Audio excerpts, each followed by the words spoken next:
ਇੱਕ ਵਾਰ ਫਿਰ ਤੋਂ ਹਾਜ਼ਰੀ ਜੀ ਪ੍ਰੋਗਰਾਮ ਪ੍ਰਾਈਮ ਡਿਸਕਸ਼ਨ 'ਚ ਮੈਂ ਗੁਰਪ੍ਰੀਤ ਸੰਧਾਵਾਲੀਆ ਤੇ ਤੁਸੀਂ ਦੇਖ ਰਹੇ ਹੋ ਪ੍ਰਾਈਮ ਏਸ਼ੀਆ ਟੀਵੀ। ਇਸ ਵਕਤ ਦੀਆਂ ਖਬਰਾਂ ਦੇ ਉੱਪਰ ਆਪਾਂ ਚਰਚਾ ਕਰਾਂਗੇ ਆਪਣਾ ਸਾਹਿਬ ਨਾਲ, ਕਿਉਂਕਿ ਹਰੇਕ ਪੰਜਾਬੀ ਦਾ ਧਿਆਨ ਆ ਦਿੱਲੀ ਵਾਲੇ ਮੋਰਚੇ 'ਚ ਲੱਗਿਆ ਹੋਇਆ ਕਿ ਉੱਥੇ ਨਵੀਂ ਅਪਡੇਟ ਜਿਹੜੀ ਹੈ ਉਹ ਕੀ ਮਿਲੀ ਹੈ। ਸਭ ਤੋਂ ਪਹਿਲਾਂ ਆਪਾਂ ਸਵਾਗਤ ਕਰਦੇ ਹਾਂ ਪੰਨ ਸਾਹਿਬ, ਬਹੁਤ ਬਹੁਤ ਸਵਾਗਤ ਜੀ। ਪੰਨ ਸਾਹਿਬ, ਅੱਜ ਬੜੀ ਅਹਿਮ ਤਰੀਕ ਸੀ 12 ਤਰੀਕ, ਜਿਹੜੀ ਕਿ ਕਿਸਾਨ ਜਥੇਬੰਦੀਆਂ ਵੱਲੋਂ ਦਿੱਤੀ ਗਈ ਸੀ। ਉਹਨਾਂ ਕਿਹਾ ਸੀ ਵੀ ਟੋਲ ਪਲਾਜ਼ੇ ਪੂਰੇ ਦੇਸ਼ ਦੇ ਆਪਾਂ ਫ੍ਰੀ ਕਰ ਦੇਣੇ ਆ, ਨਾਲ ਜਿਹੜੇ ਦੋ ਹੋਰ ਵੱਡੇ ਹਾਈਵੇ ਦਿੱਲੀ ਨੂੰ ਜੋੜਦੇ ਇੱਕ ਜੈਪੁਰ ਅਤੇ ਆਗਰੇ ਵਾਲਾ, ਉਹਨਾਂ ਨੂੰ ਜਾਮ ਕਰਨ ਦੀ ਗੱਲ ਸੀ। ਅੱਜ ਸਵੇਰ ਤੋਂ ਹੀ ਬਹੁਤ ਵੱਡੀ ਤਾਦਾਦ ਦੇ ਵਿੱਚ ਪੁਲਿਸ ਫੋਰਸ ਵੀ ਲਾਤੀ ਸੀ ਉਹਨਾਂ ਹਾਈਵੇਜ਼ ਦੇ ਉੱਪਰ, ਪਰ ਉਹਦੇ ਬਾਵਜੂਦ ਵੀ ਜਿੱਦਾਂ ਟੋਲ ਪਲਾਜ਼ੇ ਕਈ ਥਾਵਾਂ 'ਤੇ ਫ੍ਰੀ ਕਰਨ 'ਚ ਅਤੇ ਬਾਕੀ ਆਪਣੇ ਅੰਦੋਲਨ ਨੂੰ ਤਿੱਖਾ ਕਰਨ 'ਚ ਕਿਸਾਨ ਕਾਮਯਾਬ ਰਹੇ ਆ। ਹੁਣ ਤੱਕ ਦੇ ਇਸ ਅੰਦੋਲਨ ਨੂੰ ਕਿਵੇਂ ਦੇਖਦੇ ਹੋ ਜੀ? ਗੁਰਪ੍ਰੀਤ ਜੀ, ਅੰਦੋਲਨ ਲਗਾਤਾਰ ਵੱਧਦਾ ਜਾ ਰਿਹਾ ਜੀ। ਇੰਨੀ ਵੱਡੀ ਗਿਣਤੀ 'ਚ ਕਿਸਾਨ ਉੱਥੇ ਇਕੱਠੇ ਹੋ ਚੁੱਕੇ ਆ ਜੀ। ਕੇਂਦਰ ਸਰਕਾਰ ਦੀ ਇਹ ਜ਼ਰੂਰਤ ਮੇਰਾ ਨਹੀਂ ਖਿਆਲ ਪਵੇਗੀ ਕਦੇ ਕਿ ਸਖਤੀ ਦਾ ਰਸਤਾ ਅਖਤਿਆਰ ਕਰੇ। ਕਿਸਾਨਾਂ ਨੇ ਫੈਸਲਾ ਕੀਤਾ ਸੀ ਕਿ 12 ਨੂੰ ਅਸੀਂ ਟੋਲ ਪਲਾਜ਼ੇ ਫ੍ਰੀ ਕਰਾ ਦਿੰਦੇ ਸਾਰੇ ਦੇਸ਼ ਦੇ। ਜੀ। ਉਹ ਸਾਰੇ ਦੇਸ਼ ਦੇ ਹੋਏ ਫ੍ਰੀ ਕਿ ਨਹੀਂ ਮੈਨੂੰ ਨਹੀਂ ਪਤਾ। ਪੰਜਾਬ, ਹਰਿਆਣਾ, ਰਾਜਸਥਾਨ ਦਾ ਵੱਡਾ ਹਿੱਸਾ, ਉੱਤਰ ਪ੍ਰਦੇਸ਼ ਦਾ ਵੱਡਾ ਹਿੱਸਾ, ਹਿਮਾਚਲ ਪ੍ਰਦੇਸ਼, ਬਹੁਤ ਸਾਰੀਆਂ ਥਾਵਾਂ 'ਤੇ ਆਪ ਮੁਹਾਰੇ ਕਿਸਾਨਾਂ ਨੇ ਜਾ ਕੇ ਟੋਲ ਪਲਾਜ਼ੇ ਬੰਦ ਕਰਵਾ ਦਿੱਤੇ। ਜੀ। ਜਿੱਥੇ ਜਿੱਥੇ ਕਿਤੇ ਚੱਲਦੇ ਸੀ ਉਹ ਛੱਡ ਕੇ ਭੱਜ ਗਏ ਨੇ। ਉਹਨਾਂ ਨੂੰ ਪਤਾ ਸੀ ਕਿ ਹੁਣ ਭੀੜ ਆ ਗਈ, ਸਾਡੇ ਤੋਂ ਸੰਭਾਲੀ ਨਹੀਂ ਜਾਣੀ। ਜੀ। ਜਿੱਥੇ ਪਹਿਲਾਂ ਉਹਨਾਂ ਦੇ ਕੰਪਿਊਟਰ ਵਾਲੇ ਕਾਊਂਟਰ ਹੁੰਦੇ ਸੀ ਟਿਕਟਾਂ ਕੱਟਣ ਵਾਸਤੇ, ਉੱਥੇ ਕਿਸਾਨ ਰਜਾਈਆਂ ਵਿਛਾ ਕੇ ਸੁੱਤੇ ਪਏ ਜੀ ਅਤੇ ਨਾਅਰੇ ਲੱਗਦੇ ਪਏ।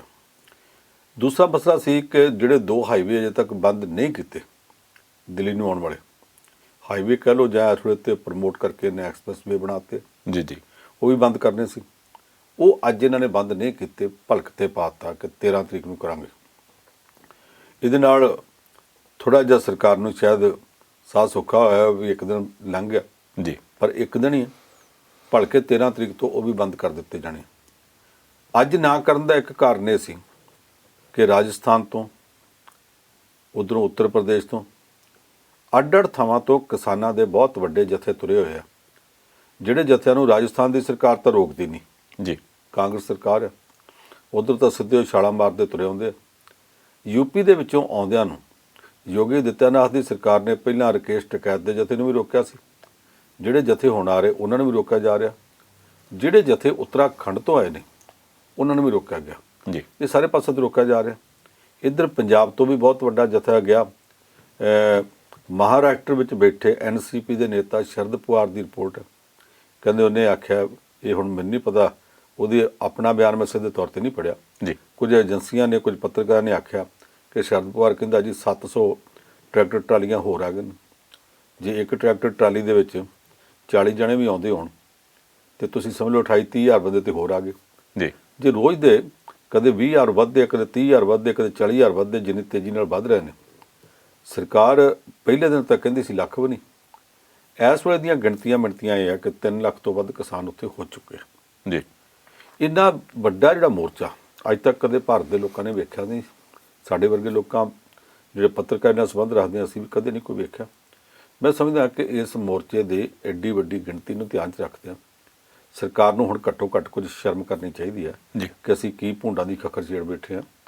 ਐਵੇਂ ਕਹੀ ਜਾਂਦੇ ਅਸੀਂ ਕਿਸਾਨਾਂ ਦਾ ਭਲਾ ਕਰਨਾ, ਜੀ। ਜਦੋਂ ਕਹਿੰਦੇ ਸਾਨੂੰ ਤੁਹਾਡਾ ਭਲਾ ਨਹੀਂ ਚਾਹੀਦਾ ਤੇ ਤੁਸੀਂ ਬਦੋ ਬਦੀ ਜ਼ਰੂਰ ਕਰਨਾ, ਹਾਲ ਦੀ ਘੜੀ ਰੁਕ ਜਾਣਾ ਚਾਹੀਦਾ। ਇਹ ਪਰ ਰੁਕਣ ਵਾਲੀ ਗੱਲ ਲੱਗਦੀ ਨਹੀਂ ਪੰਨ ਸਾਹਿਬ, ਕਿਉਂਕਿ ਅੱਜ ਵੀ ਫਿੱਕੀ ਦੇ ਵਿੱਚ ਸੰਬੋਧਨ ਕਰਦਿਆਂ ਪ੍ਰਧਾਨ ਮੰਤਰੀ ਸਾਹਿਬ ਨੇ ਜਿੱਥੇ ਆਰਥਿਕਤਾ ਦੀ ਗੱਲ ਕੀਤੀ, ਉੱਥੇ ਫਿਰ ਇਹਨਾਂ 3 ਖੇਤੀ ਕਾਨੂੰਨਾਂ ਦੀ ਤਾਰੀਫ ਕਰਨੀ ਸ਼ੁਰੂ ਕਰ ਦਿੱਤੀ। ਹੁਣ ਇਹ ਨਹੀਂ ਸਮਝ ਆਉਂਦੀ ਵੀ ਮੋਦੀ ਸਾਹਿਬ ਕਿਸਾਨਾਂ ਨਾਲ ਗੱਲ ਨਹੀਂ ਕਰਦੇ, ਨਾ ਉਸ ਚੀਜ਼ ਨੂੰ ਜਿੱਦਾਂ ਉਹਨਾਂ ਦੀ ਮੰਗ ਹੈ ਵੀ ਇਹਨੂੰ ਤੁਸੀਂ ਵਾਪਸ ਲੈ ਲਓ। ਜਦੋਂ ਤੁਸੀਂ ਇੰਨੀਆਂ ਤਬਦੀਲੀਆਂ ਹੀ ਕਰਤੀਆਂ, ਵਿੱਚ ਬਚਿਆ ਕੁਛ ਨਹੀਂ, ਖੁਦ ਕਹਿੰਦੇ ਹੋ ਖਾਲੀ ਡੱਬਾ, ਤੇ ਫਿਰ ਰੱਖਣਾ ਕਿਉਂ ਆ? ਪਰ ਫਿਰ ਫਸਿਆ ਕੀ ਆ? ਈਗੋ ਫਸੀ ਜਾਂ ਕੁਛ ਹੋਰ? 4 ਮਹੀਨੇ ਪਹਿਲਾਂ ਨਿਤਿਨ ਗਡਕਰੀ, ਇਹਨਾਂ ਦਾ ਕੇਂਦਰ ਦਾ ਮੰਤਰੀ ਹੈ ਜੀ, ਸੜਕਾਂ ਦਾ ਆਵਾਜਾਈ ਦਾ ਮੰਤਰੀ, ਉਹਨੇ ਆਖਿਆ ਸੀ ਇੱਥੇ ਤੇ ਕਣਕ ਝੋਨਾ ਇੰਨਾ ਹੋ ਗਿਆ ਅਸੀਂ ਸਾਰੀ ਦੁਨੀਆ ਨੂੰ ਖਵਾ ਸਕਦੇ ਹਾਂ। ਬਾਹਰ ਸਸਤਾ ਮਿਲਦਾ, ਇੱਥੇ ਸਾਨੂੰ ਮਹਿੰਗਾ ਲੈਣਾ ਪੈਂਦਾ। ਬਾਹਰ ਖੰਡ ਸਸਤੀ, ਇੱਥੇ ਅਸੀਂ ਮਹਿੰਗੀ ਲੈਂਦੇ ਹਾਂ। ਉਹਦੀ ਕਹਾਣੀ ਸਾਰੀ ਇਹ ਸੀਗੀ ਕਿ MSP ਯਾਨੀ ਘੱਟੋ ਘੱਟ ਖਰੀਦ ਕੀਮਤ ਖਤਮ ਕਰ ਦਿਓ ਜੀ। ਇਹਦੇ ਨਾਲ ਸਸਤਾ ਵਿਕਦਾ ਸਸਤਾ ਵਿਕੇ ਜਾਂਦਾ ਜਾਵੇ। ਪਰ ਜਿਸ ਦਿਨ ਤੋਂ ਕਿਸਾਨਾਂ ਦੀ ਲਹਿਰ ਸ਼ੁਰੂ ਹੋਈ, ਆ ਪਿਛਲੇ ਪੌਣੇ 3 ਮਹੀਨੇ ਹੋ ਗਏ, ਨਿਤਿਨ ਗਡਕਰੀ ਇੱਕ ਵਾਰ ਵੀ ਨਹੀਂ ਬੋਲਿਆ। ਜੀ। ਰਾਜਨਾਥ ਸਿੰਘ ਨੂੰ 2 ਵਾਰੀ ਸੱਦ ਕੇ ਪ੍ਰਧਾਨ ਮੰਤਰੀ ਤੇ ਅਮਿਤ ਸ਼ਾਹ ਨੇ, ਦੋਵਾਂ ਜਣੇ ਨੇ, ਪ੍ਰਧਾਨ ਮੰਤਰੀ, ਗ੍ਰਹਿ ਮੰਤਰੀ, ਉਹਨਾਂ ਨਾਲ ਮੀਟਿੰਗਾਂ ਵੀ ਕੀਤੀਆਂ। ਇਹ ਵੀ ਆਖਿਆ ਰਾਜਨਾਥ ਸਿੰਘ ਮੀਟਿੰਗ ਜਾਊਗਾ ਕਿਸਾਨਾਂ ਨਾਲ ਗੱਲ ਕਰਨ ਲਈ। ਇੱਕ ਦਿਨ ਖਬਰ ਆ ਗਈ ਪਹਿਲਾਂ ਕਿ ਮੀਟਿੰਗ ਦੀ ਪ੍ਰਧਾਨਗੀ ਰਾਜਨਾਥ ਸਿੰਘ ਕਰ ਰਿਹਾ, ਮਗਰ ਉਹ ਖਬਰ ਆਈ ਕਿ ਰਾਜਨਾਥ ਸਿੰਘ ਤਾਂ ਉੱਥੇ ਵੜਿਆ ਹੀ ਨਹੀਂ ਜੀ। ਉਹ ਵੀ ਇਹਦੇ ਵਿੱਚੋਂ ਚੁੱਪ ਹੈ। ਇਹਦਾ ਮਤਲਬ ਕੀ ਨਿਕਲਦਾ? ਜਿੰਨੇ ਪੁਰਾਣੇ ਲੀਡਰ ਨੇ ਸਾਰੇ ਚੁੱਪ ਨੇ, ਉਹਨਾਂ 'ਚੋਂ ਇੱਕ ਵੀ ਜਣਾ ਬੋਲ ਕਿਉਂ ਨਹੀਂ ਰਿਹਾ? ਇਸ ਕਰਕੇ ਨਹੀਂ ਬੋਲਦੇ ਪਏ ਕਿ ਪਾਰਟੀ ਦੇ ਅੰਦਰ ਵੀ ਇਸ ਗੱਲ 'ਤੇ ਘਮਾਸਾਨ ਹੈ ਕਿ ਕੀ ਤੁਸੀਂ ਦੋ ਕਾਰਪੋਰੇਟ ਟੱਬਰਾਂ ਨੂੰ ਪਾਲਣ ਵਾਸਤੇ ਤੇ ਸਾਡੇ ਦੋ ਲੀਡਰਾਂ ਦੀ ਜਿੱਦ ਵਾਸਤੇ, ਪ੍ਰਧਾਨ ਮੰਤਰੀ ਤੇ ਗ੍ਰਹਿ ਮੰਤਰੀ ਦੀ ਈਗੋ ਵਾਸਤੇ ਸਾਰੀ ਪਾਰਟੀ ਕੁਰਬਾਨ ਕਰ ਦੇਣੀ ਜੀ। ਸਰਕਾਰ ਦਾ ਪੱਠਾ ਬਿਠਾ ਦੇਣਾ, ਦੇਸ਼ ਦਾ ਪੱਠਾ ਬਿਠਾ ਦੇਣਾ, ਸਾਰੇ ਦੇਸ਼ ਦੀ ਇਕਾਨਮੀ ਦਾ ਪੱਠਾ ਬਿਠਾ ਦੇਣਾ। ਪਾਰਟੀ ਦੇ ਅੰਦਰੇ ਅੰਦਰ ਲਾਵਾ ਉੱਭਰਦਾ ਪਿਆ। ਬਹੁਤ ਸਾਰੇ ਲੋਕ ਆ ਜਿਹੜੇ ਸਮਝਦੇ ਆ ਕਿ ਪ੍ਰਧਾਨ ਮੰਤਰੀ ਨੇ ਸਾਨੂੰ ਬੜੇ ਕਸੂਤੇ ਥਾਂ 'ਤੇ ਫਸਾ ਦਿੱਤਾ, ਕਿਸਾਨਾਂ ਨਾਲ ਇਹੋ ਜਿਹਾ ਰੇੜਕਾ ਪਾ ਦਿੱਤਾ ਜਿਹੜਾ ਹੁਣ ਇੱਕ ਪੰਜਾਬ ਇਕੱਲੇ ਦਾ ਨਹੀਂਗਾ ਜੀ। ਸ਼ੁਰੂਆਤ ਪੰਜਾਬ 'ਚ ਹੋਈ ਸੀ। ਹਰਿਆਣੇ ਵਾਲੇ ਕਹਿੰਦੇ ਜੀ ਬੜੇ ਬਾਈ ਨੇ ਸ਼ੁਰੂਆਤ ਕੀਤੀ, ਅਸੀਂ ਤੁਰ ਪਏ। 26 ਤਰੀਕ ਨੂੰ ਪੰਜਾਬ ਦੇ ਕਿਸਾਨਾਂ ਨੇ ਜਾਣਾ ਸੀ, ਉਹ 25 ਤਰੀਕ ਨੂੰ ਹੀ ਪੁਲਿਸ ਦੇ ਬੈਰੀਅਰ ਤੋੜ ਕੇ ਸਭ ਤੋਂ ਪਹਿਲਾਂ ਉੱਥੇ ਪਹੁੰਚ ਗਏ ਜੀ। ਸਾਡੇ ਤੋਂ ਵੀ ਪਹਿਲਾਂ ਪਹੁੰਚੇ। ਹਿਮਾਚਲ ਵਾਲੇ ਆ ਗਏ, ਰਾਜਸਥਾਨ ਵਾਲੇ ਆ ਗਏ, ਯੂਪੀ ਅੱਡ-ਅੱਡ ਥਾਵਾਂ ਵਾਲੇ ਆ ਗਏ। ਇਹ ਸਾਰੀਆਂ ਥਾਵਾਂ ਤੋਂ ਜਿਸ ਤਰ੍ਹਾਂ ਲੋਕ ਉੱਥੇ ਇਕੱਠੇ ਹੋ ਕੇ ਤੁਰੇ ਨੇ ਔਰ ਸਰਕਾਰਾਂ ਦੇ ਜ਼ਬਰ ਦੇ ਬਾਵਜੂਦ ਪਹੁੰਚ ਰਹੇ ਨੇ। ਜੀ। ਮਹਾਰਾਸ਼ਟਰ 'ਚੋਂ ਬੜਾ ਵੱਡਾ ਜਥਾ ਤੁਰਿਆ ਹੋਇਆ ਪਹੁੰਚਣ ਵਾਸਤੇ। ਉਹਦੇ ਤੋਂ ਬਾਅਦ ਭਾਰਤੀ ਜਨਤਾ ਪਾਰਟੀ 'ਚ ਬਹੁਤ ਸਾਰੇ ਲੋਕ ਉਹ ਨੇ ਜਿਹੜੇ ਇਹ ਸਮਝਦੇ ਆ ਕਿ ਪ੍ਰਧਾਨ ਮੰਤਰੀ ਦੀ ਇਹਦੀ ਟੀਮ ਠੀਕ ਨਹੀਂ ਕਰਦੀ ਪਈ। ਪਰ ਪ੍ਰਧਾਨ ਮੰਤਰੀ ਆਪਣੀ ਜਿੱਤ 'ਤੇ ਅਜੇ ਵੀ ਕਾਇਮ ਹੈ। ਅੱਜ ਉਹਨੇ ਫਿੱਕੀ ਦੇ ਵਿੱਚ, ਫਿੱਕੀ ਹੁੰਦੀ ਆ federation of Indian chambers of commerce and industries, ਉਹਦੇ ਵਿੱਚ ਬੋਲਦਿਆਂ ਉਹਨੇ ਫਿਰ ਕਹਿ ਦਿੱਤਾ ਜਿਹੜੇ ਇਹ ਕਾਨੂੰਨ ਨੇ ਬੜੇ ਸੋਚ ਕੇ ਅਸੀਂ ਬਣਾਏ ਆ ਜੀ। ਅਸੀਂ ਕਿਸਾਨਾਂ ਦਾ ਬਹੁਤ ਭਲਾ ਕਰਨਾ ਚਾਹੁੰਦੇ ਹਾਂ। ਨਾਲ ਇਹ ਪਤਾ ਹੀ ਨਹੀਂ ਲੱਗਦਾ ਪ੍ਰਧਾਨ ਮੰਤਰੀ ਬੋਲਦਾ ਕੀ ਹੈ। ਕਹਿੰਦਾ ਜੀ ਪਿਛਲੇ 6 ਸਾਲਾਂ ਦੇ ਵਿੱਚ ਅਸੀਂ ਦੁਨੀਆ ਦਾ ਭਾਰਤ ਵਿੱਚ ਭਰੋਸਾ ਕਾਇਮ ਕੀਤਾ। ਪਿਛਲੇ 6 ਸਾਲਾਂ 'ਚ 73 ਸਾਲ ਹੋ ਗਏ ਦੇਸ਼ ਦੀ ਆਜ਼ਾਦੀ ਨੂੰ, ਪਿਛਲੇ 67 ਸਾਲਾਂ 'ਚ ਭਾਰਤ ਦੇ ਉੱਤੇ ਕਿਸੇ ਨੂੰ ਕੋਈ ਭਰੋਸਾ ਹੀ ਨਹੀਂ ਸੀ। ਇਹ ਭਾਰਤ ਸੀ ਜਿਹੜਾ ਇੰਦਰਾ ਗਾਂਧੀ ਦੇ ਵਕਤ ਦੁਨੀਆ ਦੇ 90 ਦੇ 70 ਦੇ ਕਰੀਬ ਦੇਸ਼ਾਂ ਦੇ ਨਾਨ ਅਲਾਈਨਡ ਮੂਵਮੈਂਟ, ਗੁੱਟ ਨਿਰਪੱਖ ਦੇਸ਼ਾਂ ਦਾ ਧੜਾ ਜੀ। ਉਹਦੀ ਪ੍ਰਧਾਨਗੀ ਭਾਰਤ ਕੋਲ ਰਹੀ ਹੈ। ਜੇ ਭਰੋਸਾ ਨਹੀਂ ਤੇ ਭਾਰਤ ਨੂੰ ਐਡੀ ਵੱਡੀ ਪ੍ਰਧਾਨਗੀ ਕਿਉਂ ਮਿਲ ਗਈ? ਦੁਨੀਆ ਭਰ ਦੇ ਵਿੱਚ ਭਾਰਤ ਦਾ ਇੱਕ ਵੱਖਰਾ ਅਕਸ ਹੈ। ਬੇਭਰੋਸਗੀ ਤਾਂ ਤੁਹਾਡੀ ਹੈ। ਕਹਿੰਦਾ ਮੈਂ ਦੁਨੀਆ ਵਾਲਿਆਂ ਨੂੰ ਭਰੋਸਾ ਦੇ ਦਿੱਤਾ ਕਿ ਭਾਰਤ ਭਰੋਸੇ ਦੇ ਕਾਬਲ ਹੈ। ਦੁਨੀਆ ਨੂੰ ਭਰੋਸਾ ਨਹੀਂ ਦਿੱਤਾ। ਤੂੰ ਅਮਰੀਕਾ ਦੇ ਜਾ ਕੇ ਰਾਸ਼ਟਰਪਤੀ ਡੋਨਲਡ ਟਰੰਪ ਨੂੰ ਭਰੋਸਾ ਦਿੱਤਾ ਸੀ ਅਬ ਕੀ ਬਾਰ ਟਰੰਪ ਸਰਕਾਰ, ਉਹ ਮੂੰਹ ਦੇ ਮੂੰਹ ਡਿੱਗਾ ਪਿਆ ਟਰੰਪ। ਬੇਇੱਜ਼ਤੀ ਕਿਹਦੀ ਹੋਈ? ਉਹਦੀ ਹੋਈ ਜਾਂ ਉਹਦੀ ਖਾਤਰ ਇੰਡੀਆ ਤੋਂ ਜਿਹੜਾ ਕੰਪੇਨ ਕਰਨ ਵਾਸਤੇ ਗਿਆ ਸੀ ਅਬ ਕੀ ਬਾਰ ਟਰੰਪ ਸਰਕਾਰ ਕਹਿਣ ਵਾਲਾ, ਉਹਦੀ ਹੋਈ। ਜੀ। ਜਦੋਂ ਇਹ ਕਹਿੰਦਾ ਕਿ ਪਿਛਲੇ 67 ਸਾਲਾਂ 'ਚ ਕੋਈ ਭਰੋਸਾ ਨਹੀਂ ਸੀ ਤੇ ਮੈਂ ਹੀ ਆ ਕੇ ਭਰੋਸਾ ਕਾਇਮ ਕੀਤਾ, ਤੇ ਫਿਰ ਜਿਹੜਾ ਭਾਜਪਾ ਵਾਲਿਆਂ ਦਾ ਵੱਡਾ ਬਾਪੂ 6 ਸਾਲ ਪ੍ਰਧਾਨ ਮੰਤਰੀ ਰਿਹਾ ਸੀ ਅਟਲ ਬਿਹਾਰੀ ਵਾਜਪਾਈ, ਉਹ ਵੀ ਨਿਕੰਮਾ ਹੀ ਸੀ। ਉਹਦੇ ਰਾਜ ਵਿੱਚ ਵੀ ਦੁਨੀਆ ਨੇ ਕੋਈ ਭਰੋਸਾ ਨਹੀਂ ਕੀਤਾ। ਇਹਦਾ ਮਤਲਬ ਇਹ ਕਹਿਣਾ ਚਾਹੁੰਦਾ ਕਿ ਸਾਡੇ ਵਾਲਿਆਂ ਦੇ ਵਿੱਚ ਵੀ ਸਿਵਾਏ ਮੇਰੇ ਤੋਂ ਬਾਕੀ ਸਭ ਨਿਕੰਮੇ ਹੀ ਜੰਮੇ ਸੀ। ਪ੍ਰਧਾਨ ਮੰਤਰੀ ਪਤਾ ਨਹੀਂ ਕਿੱਦਾਂ ਦੀਆਂ ਤਕਰੀਰਾਂ ਕਰਦਾ, ਆਪਣੇ ਬੰਦੇ ਸਾਹਮਣੇ ਬਿਠਾਏ ਹੁੰਦੇ ਆ, ਉਹ ਪਹਿਲਾਂ ਤਾੜੀਆਂ ਮਾਰਦੇ, ਬਾਕੀ ਵੇਖੋ ਵੇਖੀ ਤਾੜੀਆਂ ਮਾਰੀ ਜਾਂਦੇ। ਇਹਦਾ ਤਾੜੀਆਂ ਮਰਵਾਉਣ ਦਾ ਸ਼ੌਕ, ਇਹਦਾ ਇੱਕ ਤਰਫਾ ਮੁਹਾਨ, ਇਹਦਾ ਵੀ ਨੁਕਸਾਨ ਕਰੇਗਾ, ਇਹਦੀ ਪਾਰਟੀ ਦਾ ਵੀ, ਇਹਦੇ ਦੇਸ਼ ਦਾ ਵੀ ਨੁਕਸਾਨ ਕਰੇਗਾ। ਜੀ। ਮਤਲਬ ਇਹ ਸਾਰੇ ਕੁਛ ਜਿਹੜੀ ਇੱਕ ਚੀਜ਼ ਇਸ ਵਕਤ ਇਹ ਚਰਚਾ 'ਚ ਹੈ ਕਿ ਵੀ ਜਿਹੜੀਆਂ ਕਿਸਾਨ ਜਥੇਬੰਦੀਆਂ ਦੀ ਕਾਲ ਦੇ ਉੱਪਰ ਸਾਰਾ ਜਿਹੜਾ ਕਹਿ ਲਓ ਕਿ ਵੀ ਕਿਸਾਨਾਂ ਦਾ ਆਪਣਾ ਪਰਿਵਾਰਾਂ ਸਮੇਤ ਉੱਥੇ ਪਹੁੰਚਣ ਵਾਲਾ ਰੁਝਾਨ ਹੈ ਉਹ ਵਾਧਾ ਤੁਰਿਆ ਜਾ ਰਿਹਾ। ਅਜੇ ਵੀ ਟਰਾਲੀਆਂ ਤੁਰੀਆਂ ਜਾਂਦੀਆਂ। ਹੁਣ ਕਾਰਨ ਇਹ ਆ ਵੀ ਕੰਮ ਦੇ ਦਿਨ ਆ ਅਤੇ ਪਿੱਛੇ ਵੀ ਤਾਂ ਕੋਈ ਨਾ ਕੋਈ ਫਿਕਰ ਹੁੰਦਾ ਕਿ ਨਹੀਂ ਵੀ ਘਰ-ਬਾਰ ਕਿਵੇਂ ਸਾਂਭਣਾ। ਨਾਲ ਇਹ ਵੀ ਹੈ ਕਿ ਵੀ ਜਿਹੜੀ ਚੀਜ਼ ਉੱਥੇ ਚਲੇ ਗਈ ਜਾਂ ਆਪਾਂ ਚਲੇ ਗਏ ਮਗਰੋਂ ਕੋਈ ਚੀਜ਼ ਵਾਸਤੇ ਲੋੜ ਹੈ ਅਤੇ ਕੋਈ ਸਪਲਾਈ ਕਿੱਦਾਂ ਹੋਊਗੀ, ਉਹਦੇ ਬਾਰੇ ਕਈਆਂ ਦੇ ਮਨਾਂ ਦੇ ਵਿੱਚ ਬੜੇ ਸਵਾਲ ਨੇ। ਜੇ ਉਹਦੇ ਬਾਰੇ ਵੀ ਆਪਾਂ ਗੱਲ ਕਰੀਏ, ਜੰਗ ਚੱਲਦੀ ਹੋਵੇ ਨਾ, ਫੌਜ ਦੇ ਟੈਂਕਾਂ ਵਾਲੇ ਤੇ ਜਿਹੜੀ ਪਿਆਦਾ ਫੌਜ ਇਨਫੈਂਟਰੀ ਸਿੱਧਾ ਲੜਦੀ ਹੈ ਜੀ। ਆਰਟਿਲਰੀ ਉਹਨਾਂ ਦਾ ਥੋੜ੍ਹਾ ਜਿਹਾ ਪਿੱਛੇ ਖਲੋ ਕੇ ਤੇ ਕਵਰਿੰਗ ਫੈਰ ਦਿੰਦੀ ਹੈ ਜਿਹਦੇ ਨਾਲ ਉਹ ਅੱਗੇ ਵੱਧ ਸਕਣ। ਬਾਕੀ ਦੀਆਂ ਫੋਰਸਾਂ ਜਿਹੜੀਆਂ ਨੇ ਉਹ ਅੱਡੋ ਅੱਡ ਕੰਮਾਂ 'ਤੇ ਹੁੰਦੇ, ਕੋਈ ਕਮਿਊਨੀਕੇਸ਼ਨ 'ਤੇ ਵਾਇਰਲੈਸ ਸੈੱਟ ਤਾਰਾਂ ਵਿਛਾਉਣ ਦੇ ਉੱਤੇ ਲੱਗਾ ਟੈਲੀਫੋਨ ਦੀਆਂ, ਕੋਈ ਅਸਲੇ ਦੀ ਸਪਲਾਈ 'ਤੇ ਲੱਗਾ, ਕੋਈ ਪਿੱਛੋਂ ਰਾਸ਼ਨ ਲਿਆ ਕੇ ਸਪਲਾਈ ਕਰਨ 'ਤੇ ਲੱਗਾ ਜੀ, ਕੋਈ ਐਂਬੂਲੈਂਸ ਗੱਡੀਆਂ ਚਲਾ ਰਿਹਾ, ਜ਼ਖਮੀਆਂ ਨੂੰ ਲੈ ਕੇ ਜਾ ਰਿਹਾ, ਤੇ ਜਿਹੜੇ ਠੀਕ ਹੋਏ ਆ ਉਹਨਾਂ ਦੀ ਥਾਂ 'ਤੇ ਕੋਈ ਨਵੇਂ ਉਹਨਾਂ ਵਾਸਤੇ ਦਵਾਈ ਬਾੜੀ ਬੂਟੀ ਲਿਆਉਣੀ ਉਹਨਾਂ ਦਾ ਕੰਮ ਕਰ ਰਿਹਾ। ਉਹ ਸਾਰੇ ਇਸ ਤਰ੍ਹਾਂ ਕਰਦੇ ਨੇ। ਇਸੇ ਤਰ੍ਹਾਂ ਹੀ ਇਸ ਮੋਰਚੇ ਨੂੰ ਵੀ ਕੋਈ ਬਕਾਇਦਾ ਜਥੇਬੰਦਕ ਤੌਰ 'ਤੇ ਫੈਸਲੇ ਨਹੀਂ ਹੋਏ, ਪਰ ਲੋਕਾਂ ਨੇ ਆਪ ਮੁਹਾਰੇ ਹੀ ਇੱਕ ਫੌਜੀ ਢੰਗ ਨਾਲ ਮੋਰਚਾ ਚਲਾਉਣਾ ਸ਼ੁਰੂ ਕਰਤਾ। ਜਿਹੜੇ ਉੱਥੇ ਮੋਰਚੇ 'ਤੇ ਚਲੇ ਗਏ ਉਹਨਾਂ ਦੇ ਖੇਤ ਖਰਾਬ ਨਾ ਹੋਣ, ਉਹਨਾਂ ਖੇਤਾਂ ਦੇ ਵਿੱਚ ਪਿੰਡ ਵਾਲਿਆਂ ਫੈਸਲਾ ਕਰ ਲਿਆ ਫਲਾਨਾ ਸੌ ਗਿਆ ਵੀ ਮੋਰਚੇ 'ਤੇ, ਉਹਦੇ ਖੇਤਾਂ ਦੀ ਵਾਰੀ ਆਪਾਂ ਖਿਆਲ ਰੱਖਣਾ ਜੀ, ਉਹਦੇ ਡੰਗਰਾਂ ਨੂੰ ਪੱਠੇ ਵੀ ਆਪਾਂ ਪਾਉਣੇ, ਡੰਗਰ ਭੁੱਖੇ ਨਾ ਮਰ ਜਾਣ। ਜਦੋਂ ਉਹ ਆ ਜਾਂਦਾ ਦੂਜੇ ਜਾਂਦੇ ਆ, ਉਹ ਫਿਰ ਦੂਜਿਆਂ ਦੇ ਡੰਗਰਾਂ ਨੂੰ ਪੱਠੇ ਪਾਉਂਦਾ। ਇਹ ਕੰਮ ਤਾਂ ਇਹ ਹੁੰਦਾ। ਦੂਸਰਾ, ਕੋਈ ਪਿੰਡ ਇਹੋ ਜਿਹਾ ਨਹੀਂ ਜਿੱਥੇ ਕਿਸਾਨ ਮੋਰਚੇ ਵਾਸਤੇ ਰਾਸ਼ਨ ਤਿਆਰ ਹੋ ਰਿਹਾ ਜੀ। ਸਭ ਥਾਵਾਂ ਤੇ ਕਰਦੇ ਨੇ। ਕਿਤੇ ਪਰੌਂਠੇ ਬਣਾਏ ਜਾਂਦੇ ਨੇ ਜਿਹੜੇ ਟਰਾਲੇ ਭਰ ਭਰ ਕੇ ਉੱਥੇ ਚੱਲ ਜਾਣਗੇ ਤੇ ਅਗਲੇ 10 ਦਿਨ ਉਹ ਖਰਾਬ ਹੋਣ ਵਾਲੇ ਪਰੌਂਠੇ ਨਹੀਂ, ਘਿਓ ਘਿਆ ਇੰਨਾ ਲਾਇਆ ਹੋਣਾ ਔਰ ਇਦਾਂ ਸੰਭਾਲ ਕੇ ਭੇਜਣੇ ਆ, ਪੈਕ ਕਰ ਕਰਕੇ ਕਿ ਉੱਥੇ ਗਰਮ ਕਰ ਕਰਕੇ ਖਾਈ ਚਲੋ ਜੀ। ਕੋਈ ਪਿੰਨੀਆਂ ਬਣਾਈ ਜਾ ਰਿਹਾ, ਕਿਤੇ ਅਲਸੀ ਦੀਆਂ ਪਿੰਨੀਆਂ, ਕਿਤੇ ਵੇਸਣ ਦੀਆਂ ਪਿੰਨੀਆਂ, ਕਿਸੇ ਥਾਂ ਦੇ ਉੱਤੇ ਖੋਏ ਦੀਆਂ ਪਿੰਨੀਆਂ ਵੀ ਜਾਂਦੀਆਂ ਪਈਆਂ। ਜੀ ਜੀ। ਤੁਸੀਂ ਇਹ ਹੋਰ ਵੇਖੋ ਕਿ ਲੜਾਈ ਤੇ ਕਿਸਾਨਾਂ ਦੀ ਹੈ। ਆਹ ਮਕੈਨਿਕ ਜਿਹੜੇ ਆ, ਇਹਨਾਂ ਚੋਂ ਕਈਆਂ ਨੇ ਉੱਥੇ ਜਾ ਕੇ ਗੱਡੀਆਂ ਖੜੀਆਂ ਕਰ ਦਿੱਤੀਆਂ ਔਰ ਗੱਡੀਆਂ 'ਚ ਵਰਕਸ਼ਾਪ ਦਾ ਸਾਰਾ ਸਮਾਨ ਹੈ, ਟੂਲਸਾਂ ਦੇ ਲੈ ਕੇ ਗਏ ਤੇ ਉੱਥੇ ਜਾ ਕੇ ਲਿਖ ਕੇ ਲਾਤਾ ਕਿ ਇੱਥੇ ਕਿਸਾਨ ਮੋਰਚੇ ਤੇ ਆਏ ਹੋਏ ਕਿਸੇ ਵੀ ਕਿਸਾਨ ਦੀ ਗੱਡੀ ਖਰਾਬ ਹੋ ਜਾਏ, ਟਰਾਲੀ ਖਰਾਬ ਹੋ ਜਾਏ, ਟਰੈਕਟਰ ਖਰਾਬ ਹੋ ਜਾਏ, ਲਿਆਓ ਅਸੀਂ ਠੀਕ ਕਰਕੇ ਦਿੰਦੇ ਹਾਂ, ਮੁਫਤ ਕਰਾਂਗੇ। ਕਿਸੇ ਦੀ ਕਾਰ ਖਰਾਬ ਹੋ ਜਾਏ, ਕਾਰਾਂ ਵਾਲੇ ਉੱਥੇ ਚਲੇ ਗਏ ਨੇ ਮਕੈਨਿਕ, ਉਹ ਕਹਿੰਦੇ ਤੁਹਾਡੀ ਕਾਰ ਅਸੀਂ ਮੁਫਤ ਠੀਕ ਕਰਾਂਗੇ। ਮੋਟਰਸਾਈਕਲਾਂ ਵਾਲੇ ਚਲੇ ਗਏ ਨੇ, ਉੱਥੇ 10-20 ਥਾਵਾਂ ਤੇ ਸਟਾਲ ਲੱਗੇ ਆ ਜਿਨ੍ਹਾਂ ਉੱਤੇ ਲਿਖਿਆ ਕਿ ਇੱਥੇ ਕਿਸਾਨ ਮੋਰਚੇ ਤੇ ਆਏ ਕਿਸੇ ਵੀ ਭੈਣ ਭਰਾ ਦਾ ਕੋਈ ਮੋਬਾਈਲ ਫੋਨ ਦਾ ਨੁਕਸ ਹੋਵੇ ਸਾਡੇ ਕੋਲ ਲੈ ਕੇ ਆਓ, ਤੁਹਾਡਾ ਅਸੀਂ ਠੀਕ ਕਰਕੇ ਦਿਆਂਗੇ, ਮੁਫਤ ਕਰਕੇ ਦਿਆਂਗੇ, ਕਿਉਂਕਿ ਤੁਸੀਂ ਮੋਰਚੇ ਤੇ ਆਏ ਜੇ, ਅਸੀਂ ਤੁਹਾਡੀ ਮਦਦ ਲਈ ਆਏ ਹਾਂ। ਪਿੱਛੇ ਪਿੰਡਾਂ 'ਚ ਜਿਹੜੇ ਹਾਲਾਤ ਵਿੱਚ ਉਹਨਾਂ ਦੇ ਪਰਿਵਾਰ ਅੱਧੇ ਜੀ ਉੱਥੇ ਨੇ ਤੇ ਅੱਧੇ ਜੀ ਇੱਥੇ ਨੇ, ਖਾਸ ਕਰਕੇ ਜਿਹੜੇ ਪਰਿਵਾਰਾਂ ਦੇ ਵਿੱਚ ਪੁੱਤਰ ਉੱਥੇ ਚਲੇ ਗਏ, ਪਿੱਛੇ ਧੀਆਂ ਰਹਿ ਗਈਆਂ ਨੇ, ਉਹ ਧੀਆਂ ਖੇਤਾਂ 'ਚ ਪਾਣੀ ਲਾਉਂਦੀਆਂ ਪਈਆਂ ਨੇ। ਇਹਦੀ 'ਚ ਇੱਕ ਗੱਲ ਮੈਨੂੰ ਭੁੱਲ ਨਾ ਜਾਵੇ, ਜਿਹੜੀ ਮੈਨੂੰ ਉਚੇਚ ਤੌਰ ਤੇ ਕੁਝ ਥਾਵਾਂ ਤੋਂ ਦੱਸੀ ਗਈ ਕਿ ਪੰਜਾਬ ਸਰਕਾਰ ਦਾ ਬਿਜਲੀ ਮਹਿਕਮਾ ਪਾਵਰਕਾਮ ਇਹ ਕੋਆਪਰੇਟ ਨਹੀਂ ਕਰ ਰਹੀ ਜੀ। ਇੱਕ ਤਾਂ ਇਸ ਵੇਲੇ ਖੇਤੀ ਨੂੰ ਬਿਜਲੀ ਦੀ ਲੋੜ ਹੈ, ਇੱਕ ਦਿਨ ਛੱਡ ਕੇ ਦਿੱਤੀ ਜਾ ਰਹੀ ਹੈ। ਦੂਸਰਾ, ਕਈ ਵਾਰ ਦਿਨੇ ਦਿੰਦੇ, ਰਾਤ ਨੂੰ ਦਿੰਦੇ ਨੇ। ਜਿੱਥੇ ਤਾਂ ਮੁੰਡੇ ਘਰਾਂ 'ਚ ਹੈਗੇ ਉਹ ਤਾਂ ਲਾ ਲੈਣਗੇ ਜੀ। ਜੇ ਮੁੰਡਾ ਉੱਥੇ ਗਿਆ ਪਿੱਛੋਂ ਬਾਪੂ ਰਾਤ ਨੂੰ ਲਾ ਲੂਗਾ ਬਿਜਲੀ। ਜਿਹੜੇ ਘਰਾਂ 'ਚ ਮਰਦ ਲੋਕ ਉੱਥੇ ਚਲੇ ਗਏ ਮੋਰਚੇ ਤੇ, ਪਿੱਛੇ ਧੀਆਂ ਨੇ, ਉਹ ਧੀਆਂ ਹੁਣ ਅੱਧੀ ਰਾਤ ਨੂੰ ਉੱਥੇ ਮੋਟਰ ਚਲਾਉਣ ਵਾਸਤੇ ਜਾਣਗੀਆਂ। ਉਹਨਾਂ ਦੀ ਬਹੁਤ ਵੱਡੀ ਮੰਗ ਹੈ ਕਿ ਸਾਨੂੰ ਬਿਜਲੀ ਲਗਾਤਾਰ ਵੀ ਮਿਲਣੀ ਚਾਹੀਦੀ ਹੈ ਔਰ ਦਿਨੇ ਮਿਲਣੀ ਚਾਹੀਦੀ ਆ, ਤਾਂ ਕਿ ਜਿਹੜੀਆਂ ਔਰਤਾਂ ਨੇ, ਧੀਆਂ ਨੇ, ਉਹ ਦਿਨ ਵੇਲੇ ਜਾ ਕੇ ਖੇਤੀ ਦਾ ਕੰਮ ਕਰ ਸਕਣ।